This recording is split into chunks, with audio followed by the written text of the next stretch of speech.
Welcome to your channel. आज हम communication skills को वन शॉट में ख़त्म करने वाले हैं। तो चलिए शुरू करते हैं। सबसे पहले लिखा है we communicate to express thoughts and feelings connect with other, यानी कि इसका मतलब है हम कम्युनिकेट इसलिए करते हैं अपनी थॉट्स और फीलिंग्स को शेयर करने के लिए।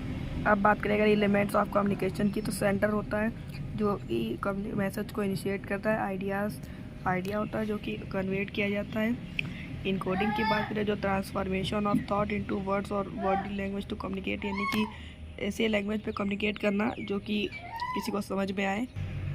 बात करें चैनल्स की, तो चैनल्स एक ऐसा चैनल है जहाँ पे जो मतलब बात करें तो जो रिसीवर है वो जिस चैनल से रिसीव करता है मैसेज को, रिसीवर यानी कि वो जो रिसीव करेगा।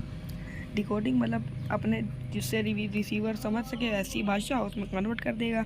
और फीडबैक यानी कि जो रिप्लाई देगा उसका।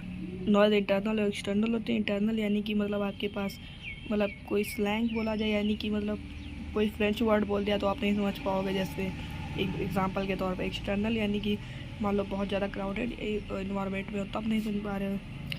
कम्युनिकेशन प्रोसेस अभी मैंने जो आपको समझाया वही लिखा हुआ है।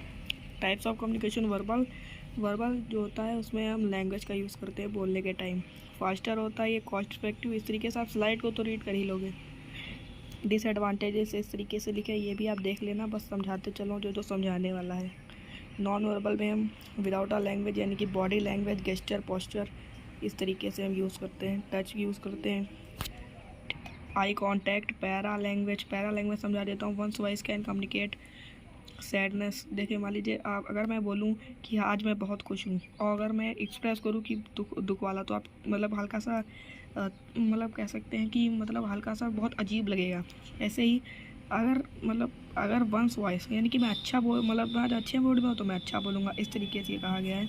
एडवांटेज इस तरीके से, डिसएडवांटेजेस नॉन वर्बल कम्युनिकेशन के इस तरीके से हैं। और इसमें लैक ऑफ एक्सप्लेनेशन भी होता है। विजुअल कम्युनिकेशन में हम जो है विजुअल्स को जो है यूज़ करते हैं। इसके एडवांटेजेस और डिसएडवांटेजेस इस तरीके से हैं। विजुअल्स यानी कि इमेज, सिंबल्स और साइंस।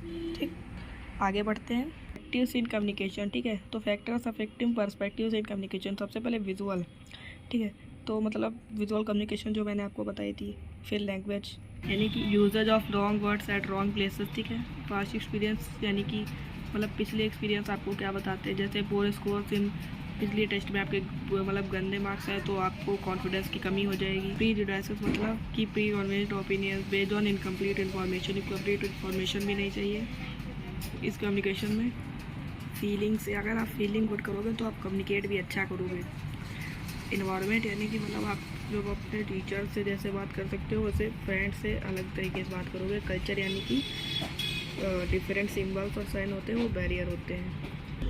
अब बात कर लेते हैं the 7 C's of effective communication. तो क्लियर बोलो, कॉन्क्रीट यानी कि मतलब स्पेसिफिक मीनिंग होनी चाहिए उसकी। कंप्लीट यानी कि पूरा बोलो। कंसाइज मतलब थोड़ा सा छोटा भी रखो मैसेज को।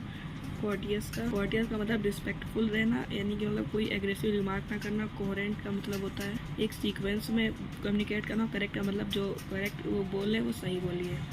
अब बैरियर टू इफेक्टिव कम्युनिकेशन की बात करें तो स्लैंग का यूज़ करके, यानी कि डिफरेंट लैंग्वेज।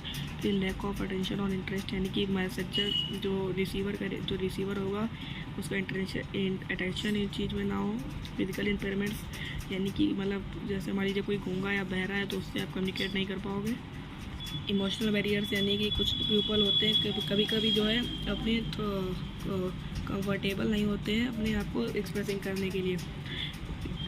करते वक्त। डिफरेंस इन कल्चरल डिफरेंस, देखिए कम्युनिकेट इफिशिएंटली तब होगा जब आपके कल्चर्स में डिफरेंस नहीं होगा। ये आप अपनी बुक से रीडिंग कर लीजिएगा, बस वन शॉर्ट रिवीजन के तौर पे इसको देखता हूँ।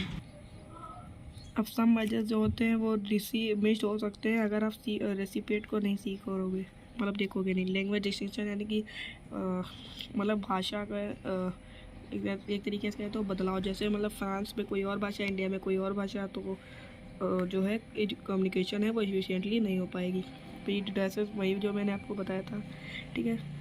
तो इस तरीके से आपका पूरा चैप्टर यहाँ पे ख़त्म होता है। थर्ड जो मतलब सेक्शन था वो तो ग्रामर से रिलेटेड था, तभी वो नहीं पढ़ा। अगला चैप्टर कौन सा चाहिए कमेंट में जरूर बताइएगा। मिलते हैं नए वीडियो में, तब तक के लिए जय हिंद।